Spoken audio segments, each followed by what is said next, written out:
અરવલ્લીના યાત્રિકો જમ્મુ કાશ્મીરમાં ફસાયા. પૂર બાદ રસ્તો બંધ થતા 40 યાત્રિકો અટવાયા. માલપુર અને ધનસુરાના પ્રવાસીઓને રોકી દેવામાં આવ્યા છે.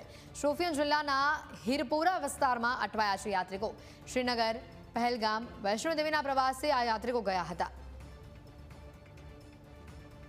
અરવલ્લીના યાત્રિકો જમ્મુ કાશ્મીરમાં ફસાયા હોવાના સમાચાર સામે આવ્યા છે. પૂર બાદ રસ્તો બંધ થતા 40 જેટલા યાત્રિકો અટવાયા છે. માલપુર અને ધનસુરાના પ્રવાસીઓને રોકી દેવામાં આવ્યા છે. શોપિયાન જિલ્લાના હીરપોરા વિસ્તારમાં આ યાત્રિકો અટવાયેલા હોવાની વિગતો છે. શ્રીનગર, પહેલગામ, વૈષ્ણોદેવીના પ્રવાસ ઉપર આ યાત્રિકો ગયા હતા. વધુ માહિતી મેળવીશું. સંવાદદાતા સંકેત જોડાઈ ચૂક્યા છે ફોન પર. સંકેત, જે પ્રવાસીઓ અહીંયા ફસાયા છે, કેવા પ્રકારની મદદ તેઓના સુધી પહોંચાડવામાં આવી છે? પ્રશાસન કેવા પ્રકારની કામગીરી કરી રહ્યું છે અને ખાસ કરીને જિલ્લાના કલેક્ટર દ્વારા તેઓની સાથે કોઈ વાતચીત કરવામાં આવી કે કેમ?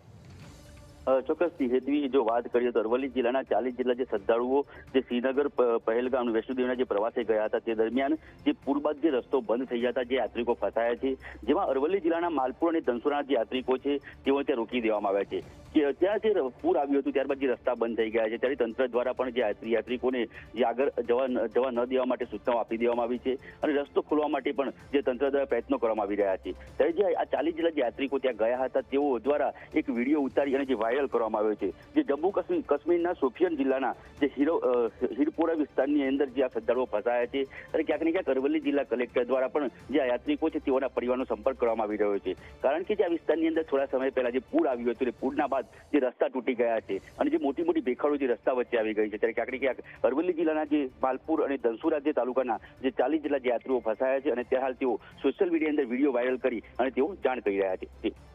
બિલકુલ, જે અત્યારની હાલની પરિસ્થિતિ છે સંકેત, જે રીતે મદદ તેઓને પહોંચાડવામાં આવી છે, હજી પણ આવનારા 24 કલાક ત્યાં આ જ પ્રકારની સ્થિતિ રહે તેવી શક્યતાઓ છે.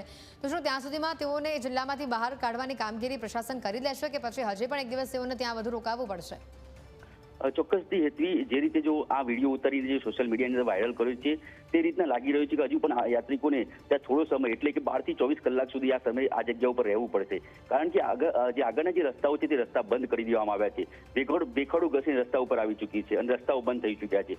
ત્યારે 40 જેટલા જે યાત્રિકો જે સોશિયલ મીડિયા અંદર જે વિડીયો ઉતારીને વાયરલ કરી રહ્યા છે, જે ત્યાં ટુરિઝમ વાળા છે તેમની સાથે પણ જે વાત કરવામાં આવી હતી, હવે થોડાક સમયની અંદર એટલે કે કલાકોની અંદર જે રસ્તો ખોલવામાં આવશે. તંત્ર દ્વારા જે તમામ પ્રકારના જે પ્રયત્નો હાથ ધરવામાં આવે છે, જે તમામે 40 જે યાત્રિકો છે તે સુરક્ષિત છે અને તેઓને કોઈ જાતની કોઈ તકલીફ પડતી નથી તેવું પણ તે જણાવી રહ્યા છે. પણ તંત્ર અત્યારે હાલ જે જમ્મુ કાશ્મીરના જે વિસ્તાર છે તે વિસ્તારની અંદર જે કામે લાગ્યું છે અને ક્યાંક ને ક્યાંક અરવલ્લી જિલ્લાના જે પરિવારો છે તે પરિવારોની અંદર એક ચિંતાનો માહોલ જોવા મળી રહ્યો છે. હવે કેટલો સમય આમને ત્યાં રહેવું પડશે તે હજુ સુધી બહાર આવ્યું નથી, પણ કહી શકાય કે તંત્રની જે કામગીરી છે તે કામગીરીને લઈને એવું લાગી રહ્યું છે કે થોડાક સમયની અંદર આ વિસ્તારને જે રસ્તો ખોલવામાં આવશે ત્યારબાદ યાત્રિકો ત્યાં પહોંચશે અને જે 40 જેટલા યાત્રિકો છે તેઓને જે નાસ્તા માટે જે જમવા માટેની વ્યવસ્થાઓ પણ ત્યાં મળી રહી છે. કારણ કે સાથે જ તે તમામ જે સામાન એ સાથે લઈને ગયા હતા અને પૂર આવ્યા બાદ જે પરિસ્થિતિ બની છે, પણ અત્યારે હાલ આ યાત્રિકો તમામ સુરક્ષિત છે. પણ ક્યાંક ને ક્યાંક અરવલ્લી જિલ્લાના જે પરિવારો છે તે પરિવારોની અંદર એક ચિંતા જોવા મળી રહી છે. જી સંકેત, આભાર માહિતી બદલ.